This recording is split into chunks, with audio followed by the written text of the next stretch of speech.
Добре, криптоентузијасти, денеска ќе гледаме да направиме брзо видео за NEAR протокол. Тоа е последен од ова практично 4 члена група на токени кои што ги работевме, со тоа што NEAR протокол е последниот за кој што имаше најмал интерес, но искрено како протокол воопште не е лош. Со тоа што следни ќе бидат овие 4 проекти, а тоа се Render, Zilliqa, Aave и Toncoin.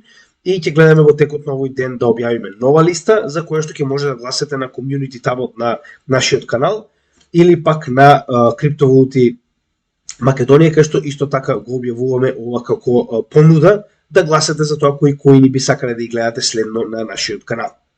Сега, генерално NEAR самиот по себе, исто така најавме една многу интересна презентација која што така речено ја преработивме со дополнителен материјал со цел да објасниме што уствари представува NEAR протокол, затоа што е интересна идеја. Значи NEAR протокол се обидува да биде следниот оперативен систем за Web3. Односно се обидува да направи лесен систем за апликации кои што ќе може секојдневни луѓе и компании да го користат со цел да направат своји апликации за Web3, каде што идејата им е да не може практично некој да го закочи ова ваше користење на апликацијата, да речем, на интернет. Односно, значи ова се двајцата основоположници, Алекс Китанов и Илија Полошукин. Значи може да видиме дека има сосема солиден бекграунд. Значи првиот е software developer за Microsoft, а вториот е engineer manager за Google, биле. Тоест, со тоа што проектот е релативно нов од 2020 година во bear маркетот и гледаме дека има многу голем обем на VC, односно Venture Capital backers, со тоа што за само 4 месеци без ништо изградено на овој проект добиваат $50 милиона за почеток на својата работа. Значи идејата има многу оригинална. Со тоа што пак ќе напоменам, идејата е да се направи преку самиот NEAR протокол нешто слично на ICP, со тоа што станува збор за децентрализирани апликации на Web3 кои што не можат да бидат нападнати или кои што не можат да бидат исклучени на пример од една држава. Во превод, апликациите кои што играите на NEAR, кои што ќе бидат имплементирани на Web3 интернетот, не можат да бидат мутирани, така речено, од страна на вашата држава. Значи не може да ви исклучат, затоа што нив така им текнало или не им се допаѓа што правите. Така да тоа е добра идеја, тоа е основата на самиот протокол, тоа е идејата, а сега ќе објасниме како се до тоа го прави во детали нормално.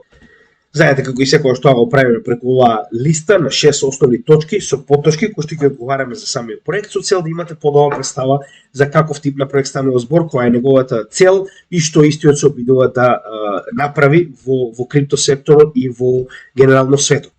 Со тоа што, како што кажавме, неговата основна идеја е уствари замена на Web2 со Web3, каде што истиот представува така речено лесен начин на кој што може физички и правни лица да допрат до Web3 децентрализираниот интернет кој што постепено се развива. Со тоа што ако ги погледнеме неговите, да речем, големи компании кои што стојат позади него, од каде овие 50 милиони, A16Z знаеме дека е една од најголемите компании кои што поседува крипто во светот, потоа Pantera, тоа е еден огромен фонд, Coinbase, да не забораваме, Coinbase Ventures е посебно крило на Coinbase, кој што се занимава со инвестирање во ваков тип на нови проекти, нормално. Значи гледаме дека има доста големи имиња, иако нели останатите не ги знам искрено, не можам да ги знам сите нормално, можеби вие ќе препознаете некои од овие имиња, со тоа што и неговиот, да речем, круг на соработка се повеќе расте. Значи гледаме дека нели нормално Coinbase Custody поврзан со истиот, очигледно MoonPay едно од најголемите решенија за плаќање преку крипто моментално, потоа Chainlink, нормално нема кој не е поврзан, MakerDAO, Inch и исто така беа и имаше уште едно децентрализирано, ќе ги најдам како и да е, Aave и исто така Balancer, тоа се две од поголемите апликации за lending and borrowing на крипто. И можеме да видиме дека има доста битни имиња кои што веќе се поврзани со самиот NEAR протокол, Flux, Trust Wallet, гледате и сами. Значи ова се сите на некој начин поврзани проекти кои што се работуваат моментално со NEAR, што е доста добар показател нормално. Сега ќе објаснам малку повеќе околу сето ова. Со тоа што ако отидете на самиот NEAR, на нивната основна страна, може да најдете практично значи Discover Applications и ќе најдете кои се апликации моментално е. Ве може да погледнете, ако продолжиме надолу ќе го најдете и OneInch, и ако продолжите ќе ги најдете сите овие апликации, значи 159 активни апликации моментално работат на NEAR Сега, малку повеќе околу самиот софтвер. Значи, сега за сега кажавме кои се основните цели на овој проект, што уствари се добидува да направи, со тоа што дали има апликации од реалниот свет? Не. Значи, генерално во однос на Web3, јас до сега не сум сретнал апликации кои што се обидуваат да развијат Web3 технологија, посебно кога станува збор за приватни апликации на физички и правни лица, ако тоа не е директно поврзано со блокчейн технологијата.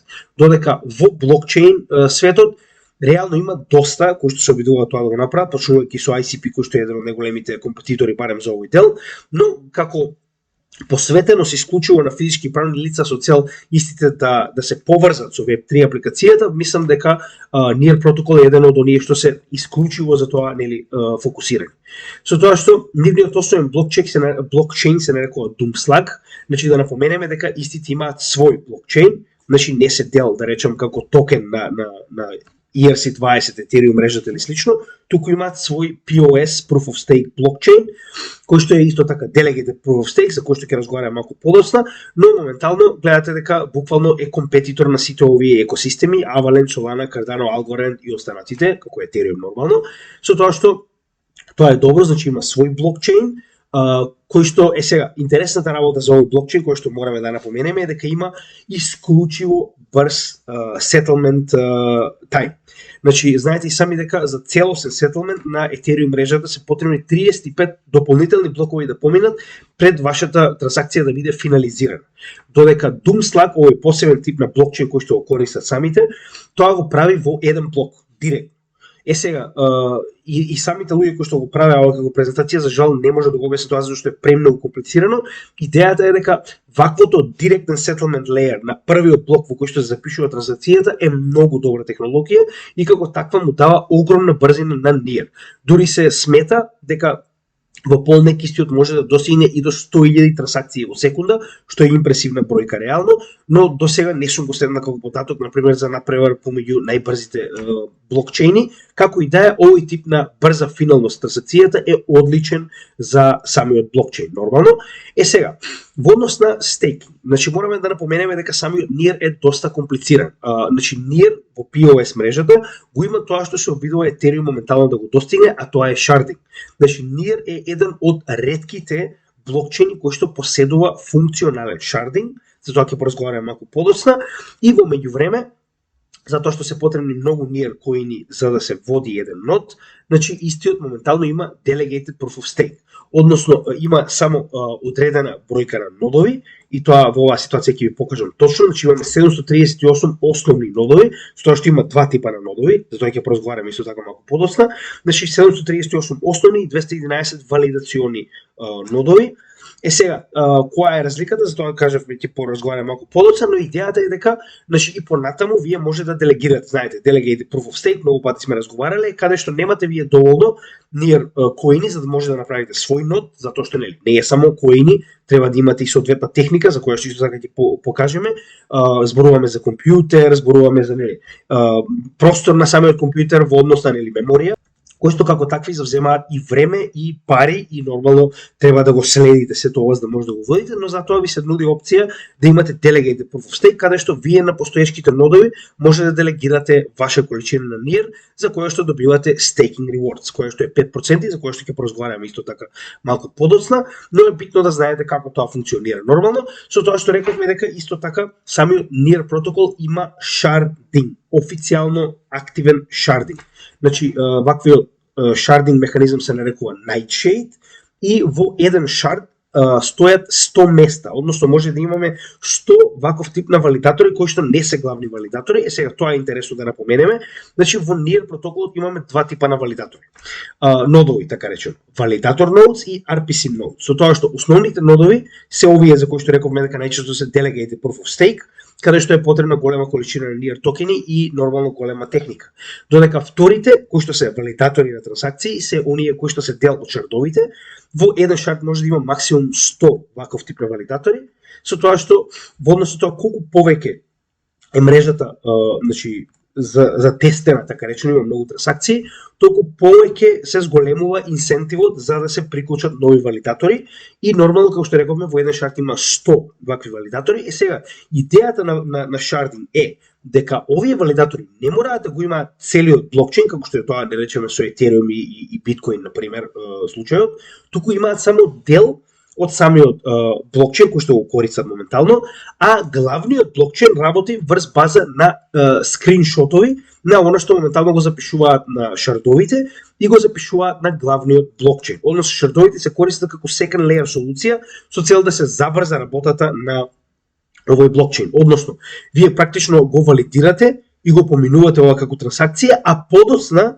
се запишува на главниот блокчейн преку овие скриншотови.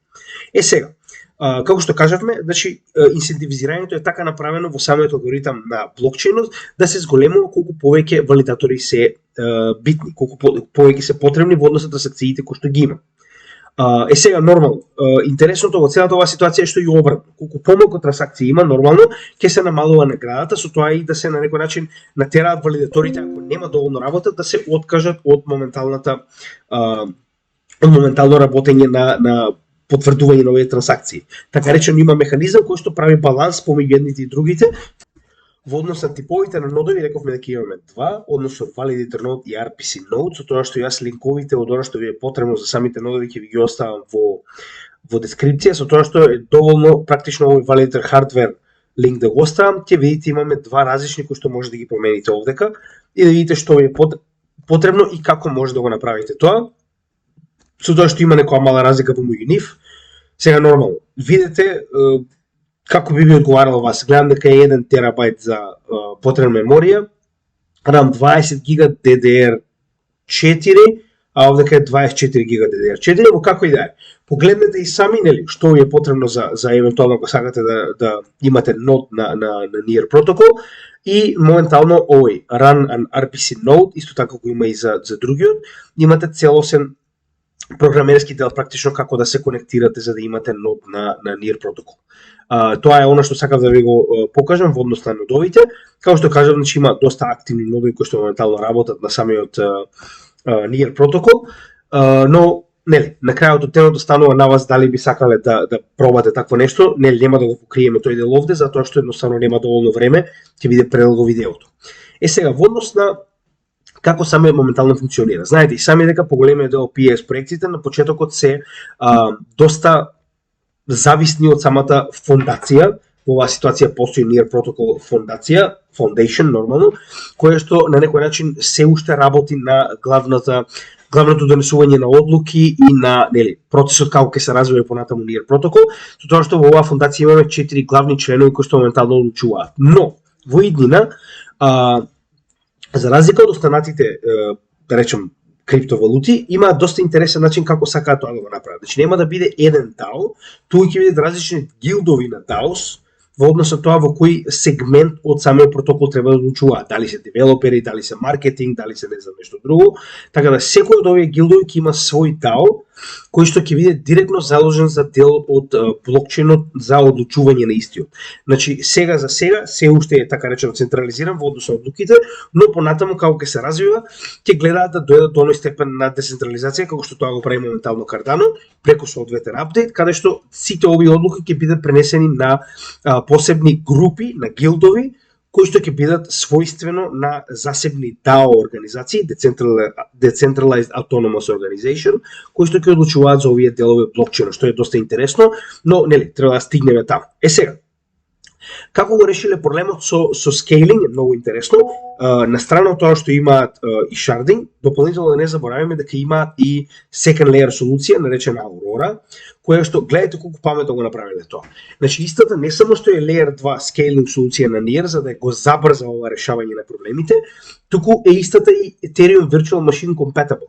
Што значи дека на секундарното ниво на Aurora, вие може во било кое време буквално да копирате и пастирате цела една апликација од Ethereum, која што ќе биде директно компатабилна на Aurora second layer солуцијата, а со тоа и директно компатибилна на NIR протоколот, затоа што овие се директно поврзани еден со друг. Со тоа што не знам како успеале, но и тоа беше доста комплицирано што не можев да го разберам. Значи шардинг механизмот не работи само на NIR, туку и на Aurora. Значи Aurora буквално го превзема шардинг механизмот од NIR протокол, на тој начин и брзината, а на тој начин и сигурноста на самиот NIR протокол.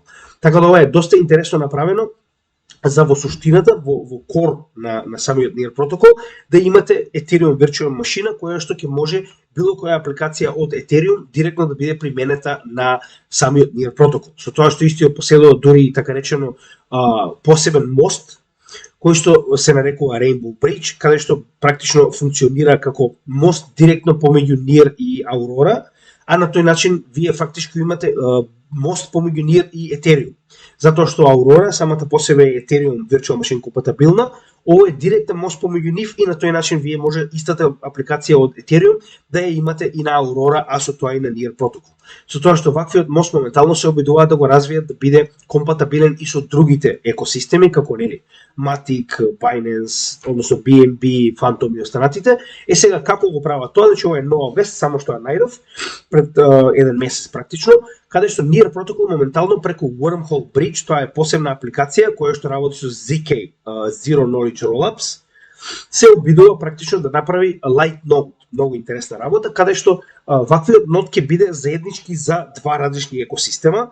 Во оваа ситуација прво го прави тоа со Ethereum, каде што овој Light Node, затоа се нарекува Light Lesson Node, нема да поседува целата историја на двата блокчейни, туку само одреден дел од историјата кој што е својствен на шардингот на основниот NIR протокол. Односно само преку овие скриншотови ќе може практично да функционира со цел да не мора да има целосна историја на двата блокчейна.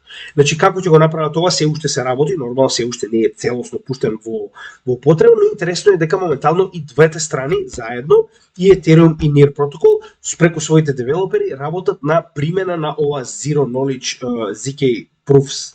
Знаете и сами, со тоа што ова е доста нова технологија која што само што почнаа да применува пред да речем месец-два, и ова сега моментално е нешто кое што се обидуваат да го направат како мост, кој што како овој Rainbow Bridge ќе може да го поврзе NIR протокол со сите останати блокчейни. Тоа е, знаете и сами, едно од најголемите проблеми моментално во блокчейн системите, каде што е битно да се поврзат еден со друг со цел да има интероперабилити. Значи на тој начин практично вашиот протокол се повеќе и повеќе е применува. Сега, до сега, на некој начин одговоривме за нели, генерално која е нивната идеја, одговоривме за, сега ќе поразговараме малку и за roadmap, ќе продолжиме понатаму, па ќе видиме што сме покриле малку подоцна. Значи, во односот токеномија, ќе разговараме и за roadmap веднаш после тоа, но прво токеномија сакам да покрием. Значи, токеномијата сама по себе за NIR протокол не е финална, туку истиот токен е инфлационен. Односно истиот поседува 5% вградена годишна инфлација на ново произведени токени кои што се даваат на овие два типа на нодови, односно на RPC и на Validator Node. На тој начин практично вие имате вграден механизам кој што постојано ги наградува и инсентивизира овие валидатори и понатаму да продолжат со работа. Со тоа што сега моментално се уште не се стигнати до целосно issuance на 1 билион токени тоест коини на NIR, а понатаму од кога ќе биде достигнато ова, со нели отклучувањето, ќе продолжи со 5% инфлација. Сега, истиот коин се користи и како нели vote, односно како DAO механизам, она што веќе го спомнавме. Значи во оваа ситуација самиот NIR ќе биде практично токенот преку кој што овие членови на различните гилдови ќе може да одлучуваат за понатамошното развивање на самиот NIR протокол.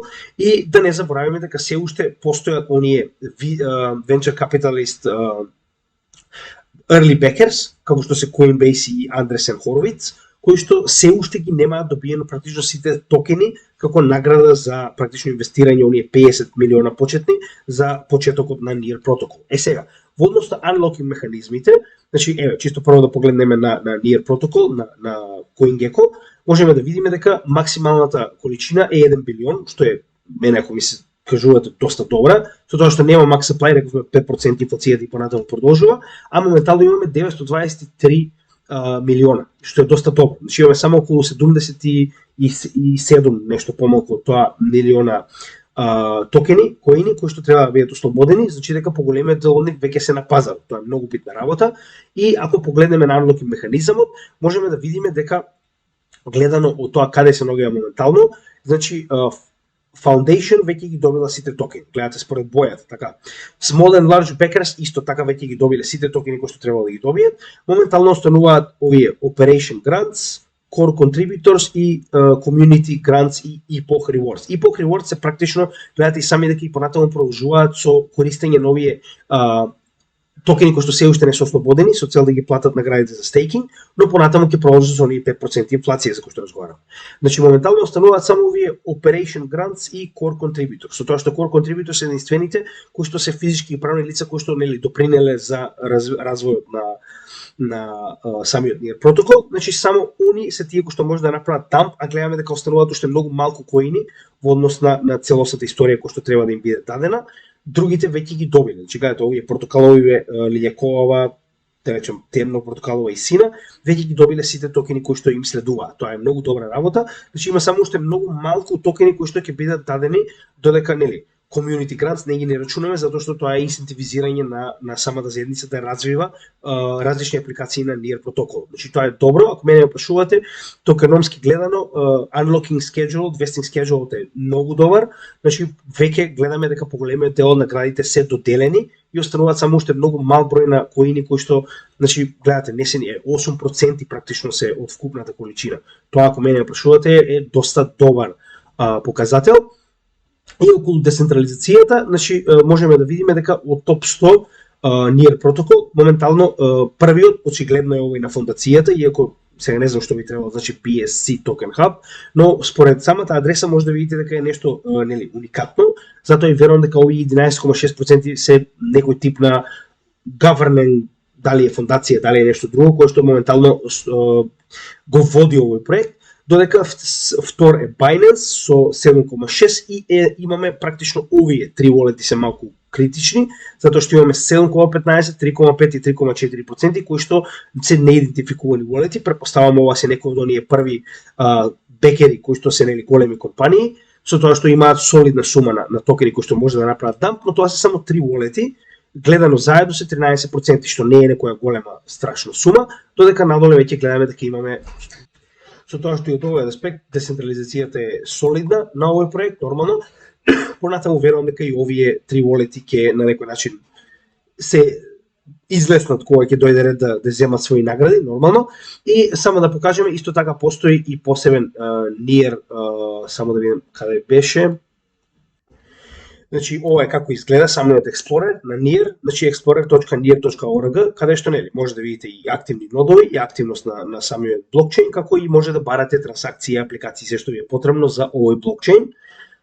Тоа е во однос на токенизацијата, мене ако ме прашувате е сосема солидна, една од оние кои што навистина ми се допаѓаат, морам да признаам. Сега во однос на тоа каде се наоѓаме на пазарот, знаете и сами, почна во bear маркетот практично 2020 година, го фати оној bull маркетот 2021, со тоа што моментално од нели достигнување на врв од $20,7, моментално е во пат. Сега, гледано од аспект на тоа каде се наоѓаме сега и претходен all-time high, очигледно е дека од 1,3 до 20,7, да речем, може да добиете некој 19 прилика X-а во профит доколку достигнеме претходен all-time high. Не мора да значи, но нели, тоа би било реалната шанса доколку достигнеме претходен all-time high, се понагоре нормално е веќе плюс, со тоа што можеме да видиме дека се наоѓаме доста длабоко во овој bear market со овој токен, значи се наоѓаме под bull market support бендот, 200 неделна средна вредност се уште немаме, и можеме да видиме дека ова практично линија која што не успеевме да пробиеме е практично месечно ниво воспоставено во јуни 2021 година, која што нели направивме обид, bull market support бендот и ова ниво ја бутна цената повторно надолу, со тоа што гледаме дека на месечно ниво станува збор за ритест на ова тренд линија која што ја држи цената на NEAR во bear market во целата оваа претходна година.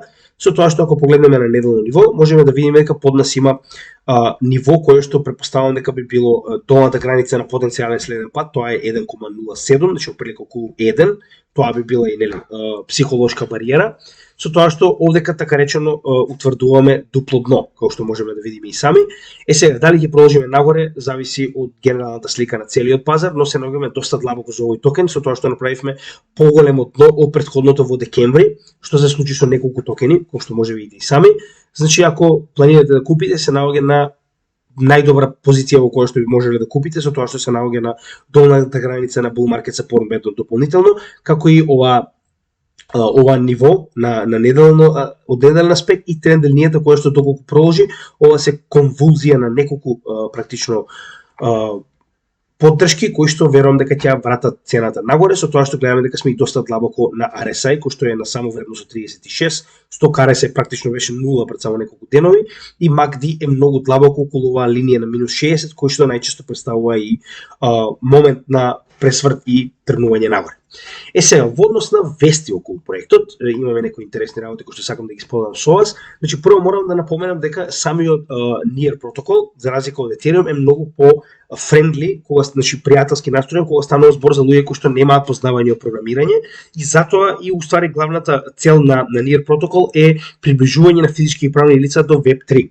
Со тоа што ENS, значи Ethereum Name Service, кој што треба практично да платите за ако сакате наместо да имате нели она адреса 0x blah, за да имате практично whiteboardcrypto.eth, вие практично треба да платите да купите оваа адреса. Додека во Near протокол ова го добивате бесплатно за вашата адреса наместо да има оној голем долг дел, како што рековме 0x и не знам уште 12 карактери, да го добиете ова како многу поедноставно за било кој да може да го користи. И реално ова е доста добра ситуација, посебно за оние кои што се нови во криптосекторот и кои што имаат страф од грешавање на адреса. Користење на ваков тип на ENS е доста добро за да вие олесни работата при трансакции и нели при користење на апликации на Web3. Со тоа што, значи, ова е доста нов артикал кој што го најдов, значи, погледнете сами, 20 јуни, значи, идејата, како што кажав уште еднаш, на Near е да биде operating system на Web3.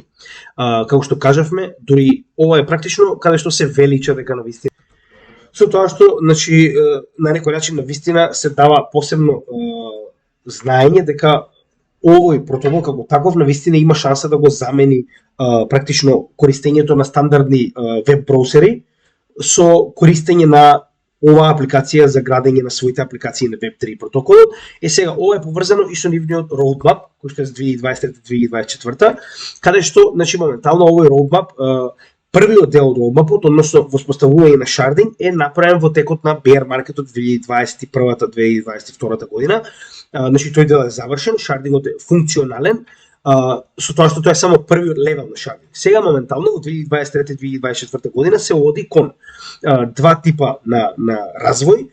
Едниот е experience, а другиот е core. Со тоа што experience развој на Near протокол ќе биде за да се направи практично начинот на кој што се користи за креирање на апликации да биде многу поедноставен за оние кои што се девелопери и за оние кои што користат, исто така со тоа што е дури како пример е ставено дека на iPhone, значи корисниците може да користат било која апликација која што е на Near со без никаква апдейт. Значи ако го имаат овој последен така речено сапорт, ќе може да користат било која апликација директно без да имаат потреба да речеме од напредни познавање во програмирање или апгрейд на телефонот, други апликации и слично. Со тоа што дури и одека во овој дел се спомнува дека Near протокол се фокусира исто така и на Steam Gaming on Chain. Односно ако се сеќавате, не знам да оние кои што се малку постари знаат за Steam, се уште постои нормално, оној онлайн практично портал за играње на игри. Оваа ситуација практично се обидуваат да го превземат ова, со тоа што знаете и сами дека онлайн гейминг е еден од најголемите извори и на пари и на луѓе кои што може да ви помогнат во практично интегрирање на Web3, па затоа и моментално гледаме дека Near се фокусира на овој дел, каде што веќе постојат игри кои што може да се играат директно на Near протокол како екосистем. Сега, тоа е првиот дел каде што се обидуваат да го подобрат experience, односно начинот на кој што луѓето ќе може да го користат и во developing смисла да направат своја апликација и во користење на овие апликации, додека вториот е core, каде што моментално се прави развој на подобрување на шардовите. Значи се зголемуваат и бројот на шардови и слотовите кои што шардовите ги поседуваат за потенцијални валидатори, што е моментално во текот на 2023 и следно 2024, со тоа што имаме фаза 2 и фаза 3 за развивање на овие шардинг солуции, што е доста добро. Шардинг е доста нов на пазарот, а моментално функционален, го има многу мал број на блокчейни под своето крило. Исто така можеме да видиме дека, значи ова е малку постаро, да речем крајот на 2022, почетокот на 2023, каде што гледаме дека апликациите во самиот NEAR екосистем, моментално, значи тоа се три различни апликации кои што повеќето се decentralized exchange, во оваа ситуација само да најдам кои се точно, значи тоа се Orderly, Spin и Tonic, тоа се три различни decentralized exchanges кои што собрале 10 милиона фонд за девелопери да градат апликации врз овие ексченџи, односно нешто што би било практично валидно и корисно за овие ексченџи. Значи 10 милиона за три апликации кои што се само активни на екосистемот на NEAR, доста голема работа, така да ова е за некои девелопери доколку нели сакаат да помогнат околу ова, ќе добијат практично грант за развивање на ваквите апликации. И една многу битна работа која што морам да спомнам за NEAR протокол е тоа што самиот пред само една година, значи 5 август 2022 година, имаше пробив во кој што практично не е хакер, туку самите луѓе кои што работат на NEAR протоколот по грешка направиле аплоуд на поголем дел од датабазата на мејлови и SMS, практично броеви телефонски, на јавен сервер од кај што било кој би можел да ги земе. Значи ова е грешка на тимот, истите веднаш ја поправиле со тоа што дополнително е побарано од сите оние кои што имаат направено свој wallet, а тоа е walletот, значи NEAR, wallet.near.org, да практично го ресетираат својот клуч и веќе нема опција за правење на wallet преку имејл и SMS. Значи ова е на некој начин решено, не е упад, не е проблем во самиот блокчейн, туку е човечка грешка. И битна работа која што треба исто така да напоменеме е дека самиот NEAR има свој wallet, че ова е тоа како може да го направите. Create account, следете ги инструкциите, ако имате NEAR, може директно да го чувате на овој wallet. Верувам дека истиот има и поддршка за cold walletите. И моментално од вести исто така ова е интересна вест, каде што Шкода самата по себе моментално соработува со NEAR со цел да направи своја NFT платформа за Шкода NFTs во Индија. Тоа е доста нова вест, значи е 20 јуни, пред само еден ден. Значи интересно е со тоа што практично овој голем дистрибутер на коли низ целиот свет моментално го одбра точно NEAR протокол за ваков тип на проект низ цела Индија, а знаете и сами дека Индија поседува 1/8 од вкупната количина на луѓе во светот, така да ова не е лошо. Значи тоа е во однос на вести околу проектот, да видиме дали нешто сме пропуштиле моментално, мислам дека опрлика опфативме се. Значи, нели, првиот да го обработивме во однос тоа што истиот представува, зрелост на пазарот, покажавме во однос на трейдинг чартот, активен roadmap, објаснивме што се очекува 2023-2024, значи bull и bear, веќе знаете кај се ногеме, вести за проектот, исто така поминавме, партнерства поминавме, поврзано со кривични судски случаи, сега за сега не сум нашол, во последните, мислам дека исто така беше спомнат. Да, за жал, истиот е поврзан со SEC, значи не го заборавајте тоа. Една од главните причини поради кои што направи ново дно е тоа што како и Algorand, како и Filecoin беше спомнат за потенцијален security, така да ќе видиме како се тоа ќе се реши. Ова е еден негативен момент кој што мораме да го спомнеме, затоа што ако веќе комисијата за харти од вредност во Америка ве смета за хартија од вредност, тоа е доста негативно во овој момент, но верувам дека ако мене прашувате, ова е само паника на пазарот, ништо ново, и не верувам дека ова ќе направи голема штета на долг, но моментално гледаме дека цената е доста ниска поради оваа причина, ова е главната причина. Тип на блокчейн објаснивме, нивни собствен блокчейн, залиха, се тоа го објаснивме заедно со децентрализација, мислам дека отприлика ви јасно се што треба да знаете за NEAR. Повторно, ова е блокчейн кој што или коин кој што би сакал да се најде во моето портфолио, може би подоцна во bull маркетот, посебно поради оваа вест дека истиот е сметан за хартија од вредност и мораме да видиме како тоа ќе заврши, затоа што јас лично чувам Ripple уште пред тужбата од SEC и знам како сето тоа се одвива во последните 2,5 години и можам да ви кажам не е смешно. Заради оваа причина гледам да одбегнам, че Algorand веќе го имам, нема логика да го продадам, но останатите ќе гледам да ги одбегнам додека не се реши овој проблем на ниво на Америка. Тоа е се што имавме за NEAR протокол, искрено проектот е добар, мораме да видиме како ќе биде прифатен. Проектот може да биде најдобар, но мораме да видиме како ќе биде прифатен од заедницата, така да ако видиме напредок, ако видиме нели дека заедницата навистина и се допаѓа и почнува да инвестира во него, верувам дека ќе се најде и на нашето портфолио, дури и покрај оваа паника во Америка, но сега за сега абстинираме, значи се обидуваме да поминеме преку оваа моментално голема паника, голем фат на пазар.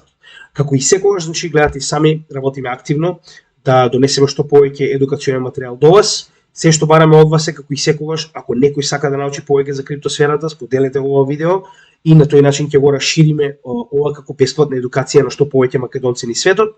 И нормално како и секогаш, за жал морам да го побарам од вас, значи еден нормален лайк, шер, сабскрајб, порака, било што, коментар би било добро за самиот алгоритам на YouTube да го сподели ово видео што повеќе, со цел нашата работа да не биде залудна нормално.